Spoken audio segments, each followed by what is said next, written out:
The democracy devolving into dictatorship is a tale as old as time. But the question of why exactly this happens is one that human beings will probably be discussing answers to until the end of time.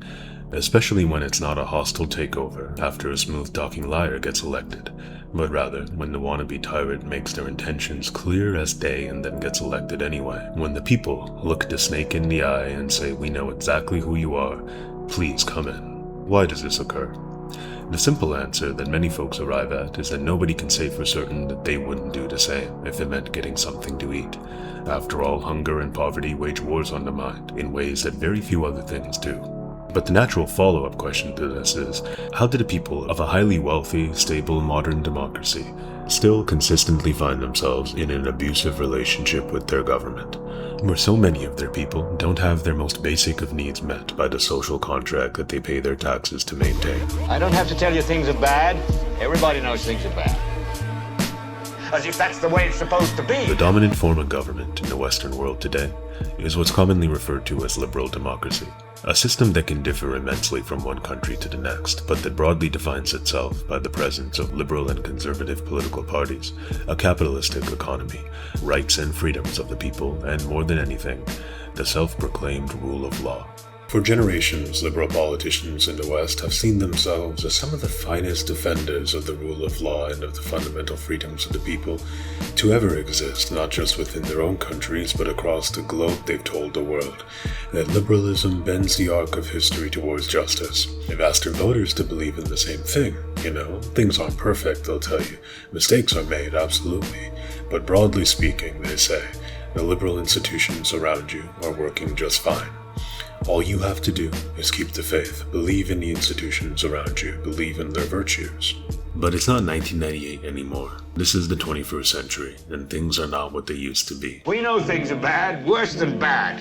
They're crazy. It's like everything everywhere is going crazy. In the United Kingdom, the wrong words on social media get you handcuffed by the Metropolitan Police. An 80-year-old senior citizen holding up a sign saying mass human extermination is wrong isn't even safe from hearing. Freedom of speech, once considered the cornerstone of liberal society, the protection of people's words from government agents busting down their doors, well, that protection has begun to decline dramatically, not just within the UK, but from one liberal democracy to the next. In the USA, masked nameless agents of the government, refusing to tell anybody who they are or who they work for, arrest people off the street for thought crimes against the ruling party's interests. They take immigrant parents away on their kids' first day at school, looking for work at the Home Depots, throwing their mothers and fathers to the floor in front of their screaming children, throwing them into the backs of trucks. In Canada, the USA, and the UK, homelessness, hypodermic needles lining the streets, have both become more commonplace than ever before. In Canada, the United States, Britain, Germany, the Netherlands, and so many more countries, government agents assault their own citizens for the crime of opposing the genocide funded and applauded by those same governments. It truly is no coincidence that this rapid illiberalization of so much of the Western world has accelerated at the exact same time as their governments funding and applauding the murder of at absolute minimum 20,000 children in less than 2 years. Many liberals and conservatives alike will genuinely ask themselves why a project of mass human extermination in Palestine has taken center stage in the politics of so much of the Western world. The reason is actually quite straightforward. The reason is that the Gaza genocide is the central contradiction around which the image of liberalism as a fighter of monsters and tyrants in politics and law has begun to unravel entirely in the minds of the masses. As millions of people across the Western world now ask themselves for the first time ever that if their tax dollars have helped fund the sites coming out of Gaza over the past 2 years, then what on earth were their governments supporting for the 77 years before that? Many liberals and conservatives alike have caught on to this change and have finally begun offering mild objections to the government of Netanyahu, but nearly all of them continue to tell their audiences that they only oppose the government of Israel, that Israel is the only democracy in the Middle East, that Palestinians and Israelis are involved in a conflict rather than an occupation, or that the only reason they care about the mass murder of innocent people and their own politicians and journalists laughing at the sites is because they're all just brainwashed. Dead Gaza baby, dead Gaza baby.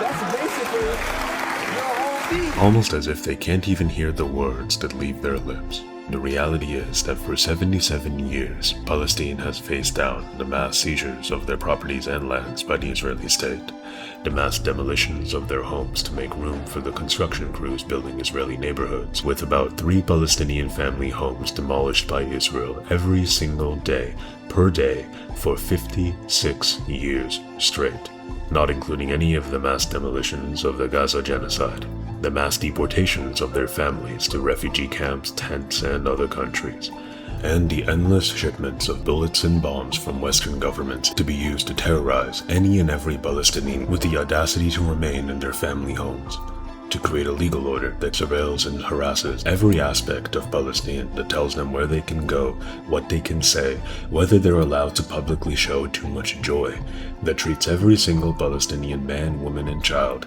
as animalistic threats, and that enforces the state-mandated checkpoints they're allowed to cross through as they try to navigate simply going to work, buying food, and sending their kids to school. This endless terror and humiliation, this has been daily life for the Palestinian people under Israel ever since the 1948 Nakba, when 750,000 Palestinians were violently deported from or forced to flee their homes by the then new Israeli state, when 500 Palestinian cities and towns were depopulated, when Palestinians were dragged out of their homes, paraded in the streets, and massacred by these militias. And every Western government has either denied, downplayed, or applauded the Nakba for over 7 decades since, depending on their political affiliation. They simply called the Nakba a war of independence, or they refer to the depopulation of Palestinian society that the Nakba was as Israel making a quote-unquote desert bloom, a reference to the age-old lie that Palestine was barren and empty before the Nakba. All of this decades and decades before the modern day, back when the politicians of the West still spoke of liberalism and human rights most fondly. Because although much of the liberal democratic world has demonstrated over many centuries a willingness to support a rule of law domestically, they have never believed that there exists a rule of law in the third world for any of them to follow. Consider the era of colonial terror and invasion of the sovereign states and nations of the African and Asian continents, the seizure of their resources, their labor, no matter how many limbs they ripped off the native civilians and workers' bodies in the process, the dismantling of their laws, the attempted erasure of their dignities and their national self-esteems, countless names that we will never know, their stories, their ambitions, what they wanted to be in this world, what they loved, their values, their struggles and successes, all lost due to the most barbaric of state terrorism that colonialism was. This is the history that they don't teach you in school. All the way to the modern regime change apparatus, the child of colonialism today, the establishment of dictators and puppet regimes in other countries that would allow Western businesses free reign over their country's markets and people, election interference, war crimes and torture, arbitrary detainments and assaults by foreign troops towards native civilians, every single state crime that one typically associates with third world dictatorships, every single one, has already been funded and applauded by the governments of the West for generations in the third world. The same governments that talk endlessly of human rights, the rule of law, and of democracy.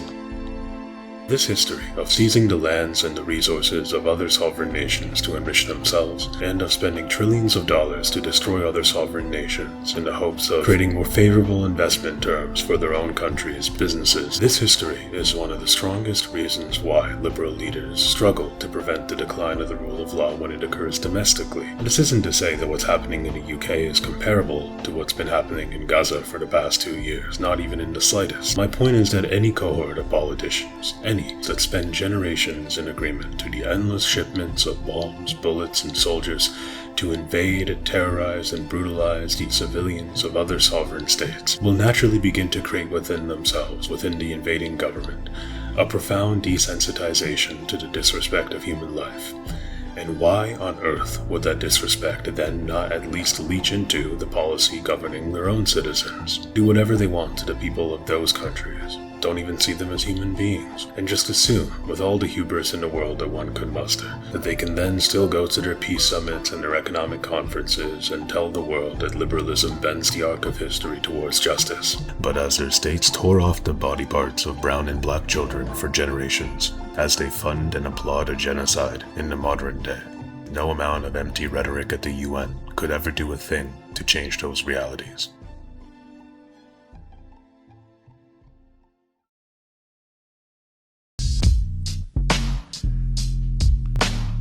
No Western country today has the domestic population seen the mask of liberalism fall off to the same extent as in the USA. Now, the reason I want to focus more on the USA when talking about the domestic policy of liberal democracies today is because the United States is still the largest Western liberal democracy in terms of population numbers. And because of this fact, the decline of liberalism in their country has a downstream effect on other Western nations. Now, there is one glaring exception to this, that being the Confederation of Canada, where the opposite has occurred, a resurgence of liberal politics within the country.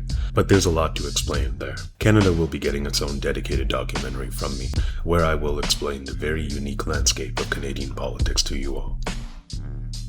Meanwhile, within the USA, the government just set aside trillions of dollars over the next 10 years in subsidies for the filthy rich, $250 billion for the police and surveillance state, paid for by defunding healthcare and food distribution for the poor. Politicians openly advocate for assault and violence against their own citizens, and far from facing career setbacks, rise up the ranks of power while doing so. The government creates merchandise to promote its new internment facility for immigrants named after a military prison surrounded by a swamp, laughing at the fact that any immigrant who tries to escape its hellish conditions is likely to be eaten by animals.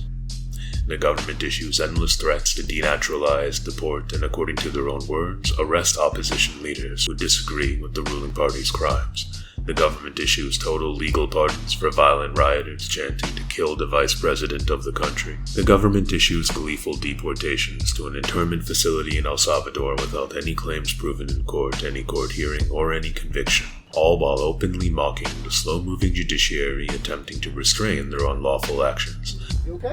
No, how can I be okay? You okay? Are you okay? We angry. All of us angry out here. So don't think it's y'all alone. Put that on the news. Let's come see it. This descent into lawlessness, the rise of these people into these positions of power who laugh and squeal and take great joy in signing their names onto millions of their own voters losing their health care and their daily breakfasts, onto ripping Guatemalan parents away from their screaming children, onto genocide itself. This was never ever inevitable. It never had to be this way, but it is exactly what the American project has to show for itself, and for its 10-year war against the insurrectionist, that ever since he came down the escalator, American liberalism has begged the people to heed the decline of the rule of law that he represented.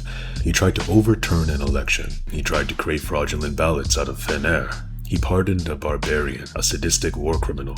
Well, they never really criticized him much for that. He was convicted on over 30 charges, and in all that time, despite both their apocalyptic warnings and his unapologetic corruption, their country has only moved further and further to the right, further and further remade in the insurrectionist's view.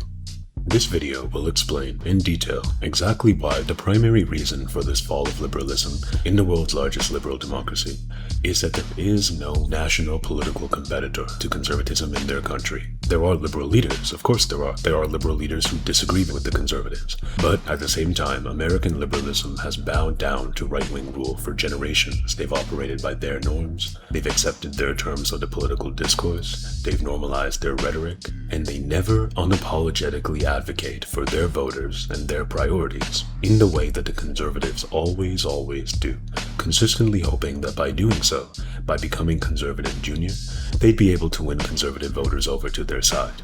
They haven't. Instead, the liberal leaders of the country have instilled an unbelievably strong sense of betrayal among their own voters, their own base, voters who genuinely want to vote right-wing rule out of their country, but have never been given a real opportunity at the national level, the highest level, to do so. Alright then, with all that in mind, we gotta go back in time a few decades. The 1990s is one of those decades that has always fascinated me. It is loved in popular culture today, at least within the Anglosphere, as a golden age of cultural and economic prosperity and success. It's by far the decade with more goodwill behind it than any other. This was an explosion of culture, of massive new innovations in music, television, and film, the willingness of popular culture to now entertain many anti-establishment sentiments among the public, instead of clutching their pearls over these sentiments, did make it seem to many like the right-wing hegemony over the country's life established in the 80s was losing a degree of control. Gay and lesbian civilians were now organizing for their rights more visibly than ever before. Black and brown representation within media was larger than it had ever been. And the rise of the internet, shifted control over communications away from traditional media avenues and towards the masses. But everything is not as it seems. The seeming consensus of the 90s glory is an illusion, based partly on nostalgia, the general tendency of humans to romanticize the past, and partly on sampling bias, the fact that people who enjoyed the 90s are going to be a lot likelier to speak on it today in order to relive those good memories. After all, the 90s could only ever be the successor of the decade before it. It inherited the 80s as politics, economics, culture, and law, and the 80s didn't exactly give it a stable foundation. Ronald Reagan ruled over America's 1980s, and a very common myth you see nowadays is that the Reagan years were a resounding success story, a whirlwind of economic and cultural optimism, and as such American liberalism had no choice but to emulate him following his tenure at the top if they wanted to remain politically viable at all. There's this moment in their country's Democratic primary debate for president in 1984 where the candidates running to take on Reagan, they're asked about this. Why are they running for president when their sitting president's re-election campaign has a booming economy to run on? Why should somebody vote for the Democrats? Things are getting better. And I would like first to start with Mr. Mondale. Each and every one of these men struggles to answer the question, likely because they all saw the Morning in America ads dominating the airwaves, and they did what American liberal politicians continue to do to this day. They threw up the white flag, and they played the political game, assuming the conservative narrative is objectively true. But things could have been so different had they just done a little homework. The most important measure of the people's standard of living within a capitalistic society will always be their incomes adjusted for inflation, the real power of their paycheck in terms of paying rent, buying food, and every other economic decision they make in their day. For Reagan's first term, aka when these debates were held, real American paychecks fell 1% in value on average at the time of this debate. 4 years of Reagan had lost Americans roughly $100 from their annual incomes. Not a single one of these men thinks to bring this up on the debate stage. Whereas 40 years after this debate, when US President Joe Biden saw a similar fall in real incomes across his 4 years, the conservatives screamed the fact from the rafters at every point that they could, and the fact contributed massively to his party's 2024 loss. Don't get me wrong, Ronald Reagan's America did have significant successes. On one hand, far lower inflation and lower unemployment than anything seen in the 70s. This was a major hand for Reagan and the conservatives to play. On the other hand, a meteoric rise in American poverty, the doubling of the homeless population from the decade previous, the cratering of American manufacturing, a sustained decline in the country's factories, its goods production, and in the social supports that in decades past had helped massively in the fight against crime, such as the presence of stable communities free of heavily addictive drugs. No more, with a skyrocketing amount of crack now being shipped into the country from abroad for the first time in its history. The cycles of crime, addiction, and a never-ending expansion of the police state were all now well underway. This is what the 90s inherited, all of it. Now listen closely. Within the world's largest liberal democracy, liberal leaders will rarely, if ever, embrace unapologetic advocacy for the causes that their voters care about the most. On the back foot and the defensive, they consistently assume that their public's attitudes surrounding race, immigration, crime, gender, and poverty are all set in right-wing stone, that while the public may be convinced slightly in some ways that the liberals are slightly more reasonable on these issues, the fundamentally conservative assumptions underlying the discourse itself cannot be changed. That's exactly what these 1984 Democrats did. After all, the Reagan presidency oversaw a meteoric rise in American poverty and crippling drug addiction, the doubling of the homeless population over his presidency, a 4-year decline in real incomes among the labor market, and a suddenly massive gap in unemployment between black and white America. And while these men may have mentioned poverty in passing and incomes in passing, they never chose to make it the issue. None of them, not a single one, took the stage night after night after night at the rallies, the late-night talk shows, the media circuit, and told everybody and anybody who would listen that the American worker was objectively poorer after 4 years of Reagan when accounting for inflation. None of them did exactly what the conservatives would have done if they were in such a position after 4 years of a liberal president. None made themselves into a voice of the voiceless. The notion that Reagan was just such a success that American liberalism had no choice but to bow down to him is one of those things that's taken to be true simply because of how often it's said and how little it's ever challenged. There is worlds to run on solving here, but every American liberal leader just assumed that they were powerless to make the pitch. None of them could sell it. Instead, America's Democrats did exactly what they did in 2016, 2020, and 2024. They left the masses of their country suffering the most by the right-wing hand without any megaphone of their own to tell their story. People that overwhelmingly formed the base of America's Democratic Party at that time. The working class, the poor, working women, and black Americans. Instead, they selected Walter Mondale as their nominee to face Reagan, a man whose campaign focused mostly on the symbolic gesture of a woman vice president to join him on the ticket. The same story that liberal campaigns continue to tell to this day, preferring symbolic gestures over bold and meaningful policy reform that would benefit the everyday people of their country, their security, and their quality of life. So, without any peoples as champion to actually prosecute the strongest case against Reagan, Reagan won his second term. It wasn't even close. He swept 49 states. The only reason Walter won Minnesota is because it was his home state. Now, this left American liberalism at a crossroads. The Democratic Party had been ran through by Reagan. Dramatically weakened as a political operation, they had two choices. On one hand, they could finally build a political force to appeal to the hundreds of millions of Americans profoundly left behind by the Reagan years. On the other hand, they could endorse the revolution, chase Reagan's appeal. It's not hard to see which path they took. There's an old saying in Tennessee, I know it's in Texas, probably in Tennessee, that says, "This is the ode to the modern man." William Jefferson Clinton. There is no shortage of Reagan critiques out there, especially on this beautiful website. But it was the Bill Clinton era that truly created the modern state of his country's politics. As while President Reagan made the pitch to government as the problem, it wasn't until Clinton that the people threw their hands up and said, "Good riddance, we'll treat you like you're the problem."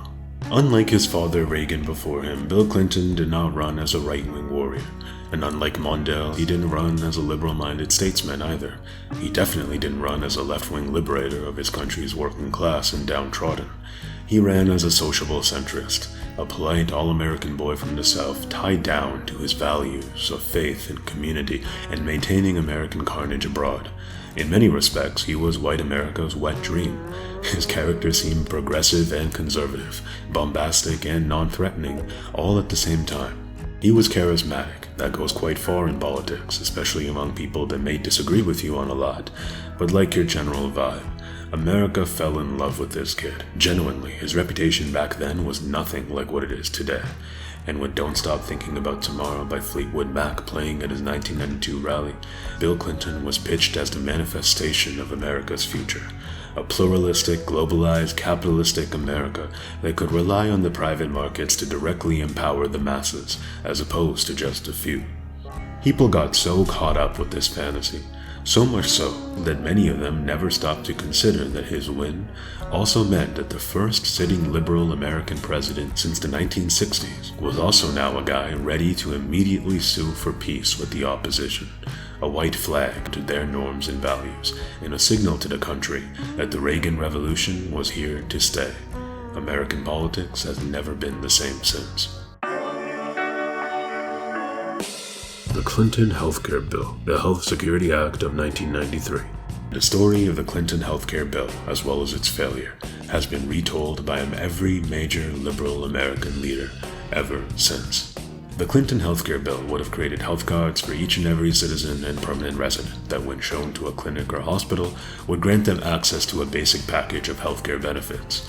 Any employee of a company with 5,000 employees or more would get their healthcare from their employer, while the federal and state governments would cover the healthcare of the unemployed and of small businesses. Boom, universal healthcare. Now, on the surface, this seems like a straightforward left-wing dream. Evidence for some people to this day that Bill Clinton started off his presidency by putting forth a true alternative to the conservatives. I mean, universal healthcare is one of the most recognizable left-wing public policy goals ever. And for Clinton to say that his government finally achieved universal healthcare coverage, one of the greatest accomplishments that any modern industrialized society can claim, Now that would have been a legacy in its own right, but need I remind you that everything is not as it seems. The Clinton bill was not actually universal healthcare. It was not the federal government reimbursing the costs of healthcare. It was not the removal of the health insurance agent, the middleman, from the patient's relationship with their doctor. It was the federal government mandating that everybody buy healthcare, with either the worker or the employer paying for it, barring some exceptions. It was, at its core, a regulatory framework, not unlike the need to buy car insurance with your car. Yeah, after a major election win, this was American liberalism's first major initiative. But for now, what all the news headlines said was universal healthcare, and the public jumped on board, a 70% approval rating when it was first announced. And though this may shock you, given how difficult it is for American politicians to govern today, the overwhelming consensus of the media, and even of the politicians in the American Congress at the time, was that some form of healthcare expansion would undoubtedly be successful. But what none of these journalists and politicians realized at the time is that the conservatives didn't like the bill. Now you may be saying, well, what's the big deal? That's what politics is all about, isn't it? Substantive, passionate disagreement. But when I say they didn't like the bill, I don't mean the conservatives in the Congress. Because their country was now bearing the fruit of Reagan's 8-year revolution. Welcome to the Rush Limbaugh program, a program exclusively designed for rich conservatives and right-minded Republicans and those who want to be either or both. The very year Ronald Reagan left office, a then little-known radio jockey named Rush Limbaugh began airing a daily show on talk radio. Now, of course, men like Limbaugh, crucially, had no responsibility to govern. He was a talking head. He could say whatever he wanted to keep listeners tuning in. I don't defer to the experts. I am the expert. And his message to his audience and to the American Congress was simple. Clinton is not trying to pass a healthcare bill because he's misinformed or because he disagrees with them on what role government should have in the field. Clinton is trying to pass his healthcare bill because he hates the society he lives in, and because he wants to see his society collapse under the boot of a tyrannical government. Neoliberal populism was no longer just a talking point used by Reagan's crew to build popular support for their agenda. From the 90s onward, it was quickly becoming a machination of right-wing propaganda that prided itself on pure, unadulterated disgust for the opposition. I think Bill Clinton knows that this healthcare plan of his is a fraud. Bill Clinton is a liar, a faker, an imposter. This man has absolutely no convictions, no principles. No sinner. He could care less about the American Harvey Oswald, where are you? I don't know how else to say. The motto of this administration every day is, what can we do to fool them today? What can we get away with today? This was the rhetoric of the growing right-wing media ecosystem of this time.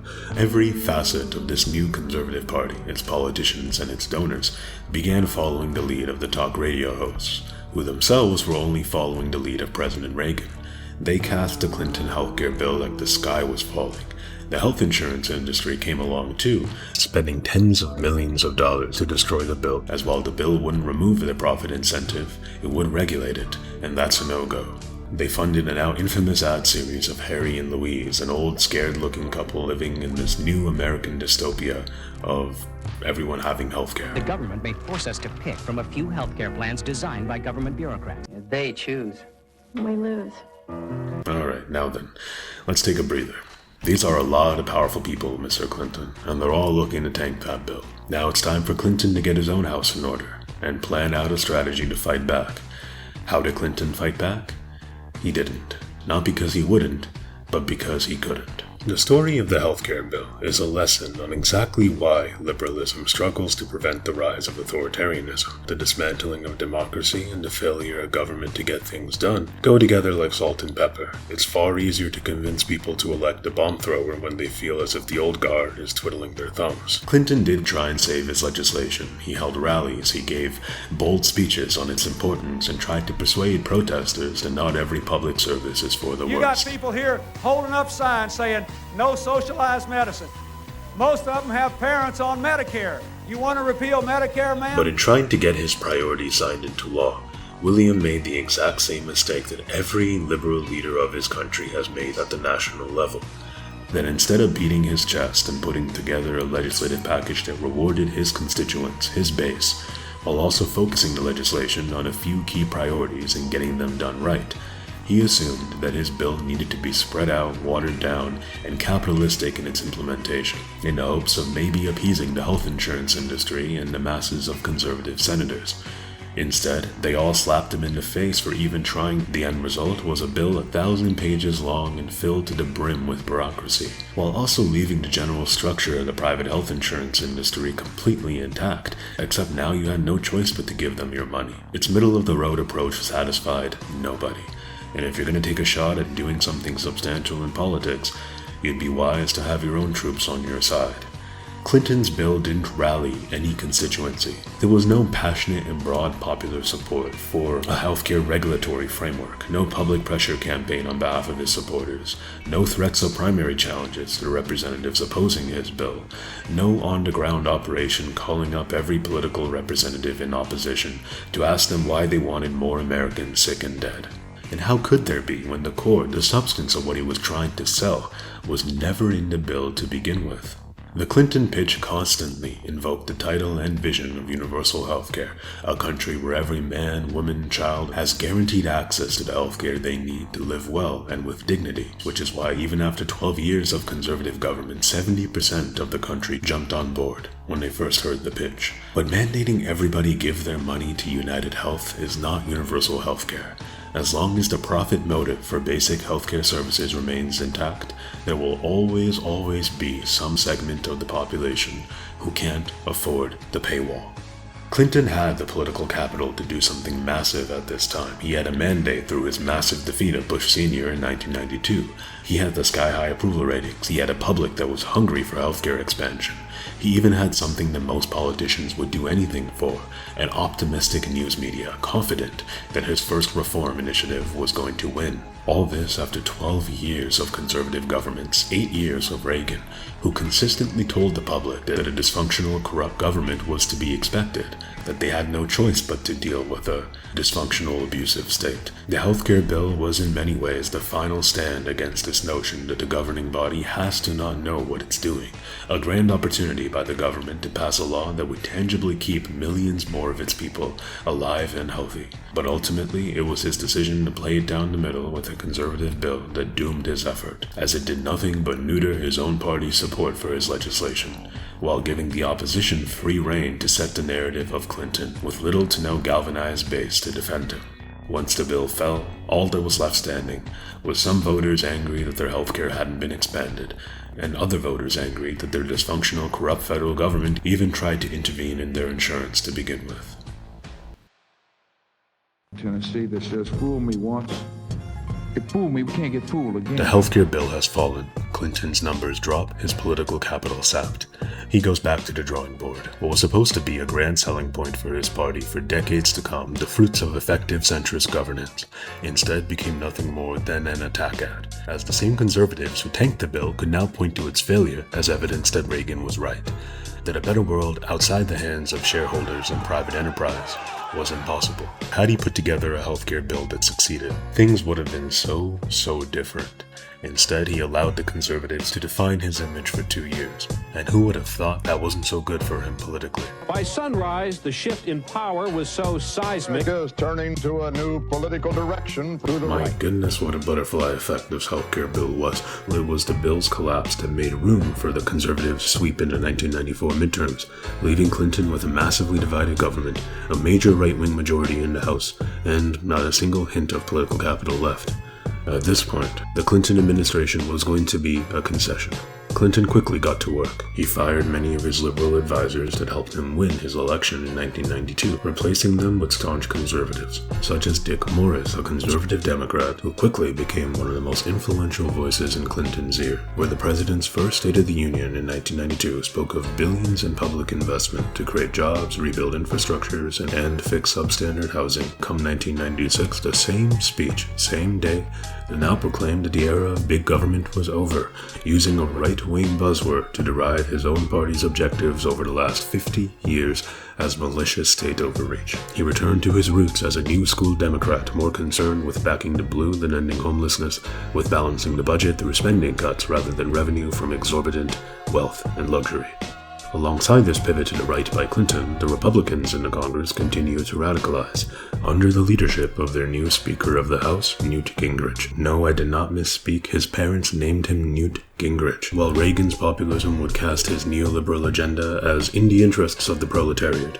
Gingrich and his allies would evolve Reagan's approach. Now, any hint of left-wing legislation was instantly characterized by the conservatives as the work of wannabe tyrants who despised their society and actively desired the worse for it. These politicians began calling for increasingly radical legislation that would have been unthinkable just decades prior. Bills that would plunge millions of families into poverty, defund a sliver of publicly funded healthcare still left standing, and repeal Great Depression-era legislation, paving the way for the economic crisis of 2008.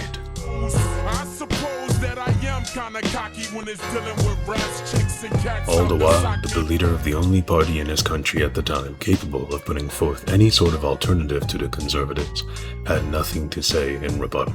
Instead, he worked with these conservatives to accomplish their increasingly extreme priorities. While Clinton's White House and his allies in the legislature urged him to call out the conservatives over their unrelenting efforts to defund Medicare, one of the country's most popular and successful public programs, by 1997 he had joined their ranks, calling for hundreds of billions of dollars of cuts to grandma's healthcare from the podium of the presidency. While the old-school liberals of the 40s to the 60s pursued a major expansion of the social safety net, Clinton defunded American welfare on the basis of right-wing myths of welfare fraud and unjustified dependence. At first, this appeared to many folks to be the right call. Welfare rolls plummeted, and the American economy of the late 1990s was profoundly strong. It kept a lid on poverty. It wasn't until the expansion inevitably ended and recession hit in 2001 that the bill's true impact was felt, as millions of America's most poor went straight from the employment rolls to abject poverty.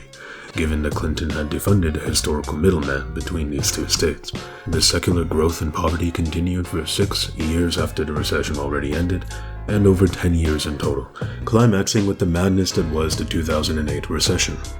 Speaking of greed, whereas the US state had regulated its banks after the meltdown that was the Great Depression throughout the Glass-Steagall Act of 1933, by 1999 Clinton came together with the conservatives to repeal the 60-year legislation, neutering the SEC's ability to oversee these banks and giving free rein to financial companies to combine their commercial bank and investment banking operations. This act of unleashing the USA's financial industry to the whims of the free market directly led the world to the most devastating economic meltdown since the Great Depression, the near collapse of the global financial system, as US banks were now free to package and sell the riskiest of junk mortgages in pursuit of massive returns, eventually leading to the subprime mortgage crisis, the first domino to fall in the Great Recession. 3 bona fide bipartisan successes by the American legislature in defunding healthcare, the social safety net, and accelerating the largest global economic decline in over half a century.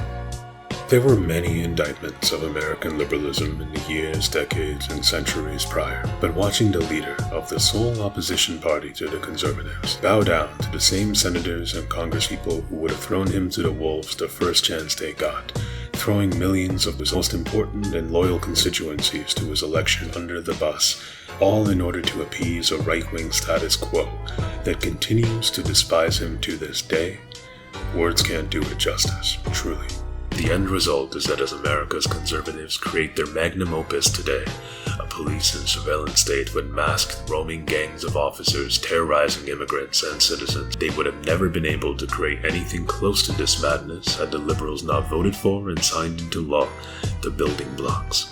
The conservatives now send immigrants to Guantanamo Bay, a hellish torture camp located off of American soil expressly to avoid American laws surrounding torture. Yet liberal leaders overwhelmingly voted to keep Guantanamo Bay open time and time again, and even block their own president from closing the camp. The conservatives now trot out Tom Homan, a man who relishes in his country's secret police. But how many people know that Homan was associate director of ICE under the Obama administration in 2014, when he first pioneered the policy of stealing kids away from their immigrant parents, after which he was given an award by the liberal-in-chief. The most popular, successful liberal leader of their country since the 1960s now wrings his hands over the decline of individual freedom within his nation today. But how many people know that he dropped over 26,000 bombs in 2016 alone? Weddings, hospitals, bakeries, he bombed the funerals for the civilians he bombed. He refused to prosecute any of the Bush government for the mountains of bombs that administration dropped before him on innocent people. Nothing but bombs, war, and destruction is all a politician knows, never acknowledging his role or the role of his predecessor in shaking the faith in the liberal world to this day. The democracy devolving into dictatorship is a tale as old as time, and the reason this occurs is that liberalism is simply not built to face down tyrants and those who wish to be like them. Liberal leaders joined conservative leaders in the invasions, bombings, and torture of other nations just as they did centuries ago, while their country's businesses brutalized children throughout the Asian and African continents who deserve so much better than the horror of being subject to these businesses, just as they have done for centuries. Then, when back in their own nation, liberal leaders will start talking about human rights once more, but will again join the conservatives in keeping basic necessities of prosperity and dignity such as quality housing, healthcare, food, and clean drinking water, all locked behind a paywall, even as their own publics are faced with the proverbial feeling of their living conditions becoming worse and worse, and as these conditions heighten the risk of the rise of dictatorship at home. Simply put, your liberal leaders would rather watch their co-workers standing next to them in the legislature devolve into sadistic fascists than admit to the people that the ship they helped build is broken.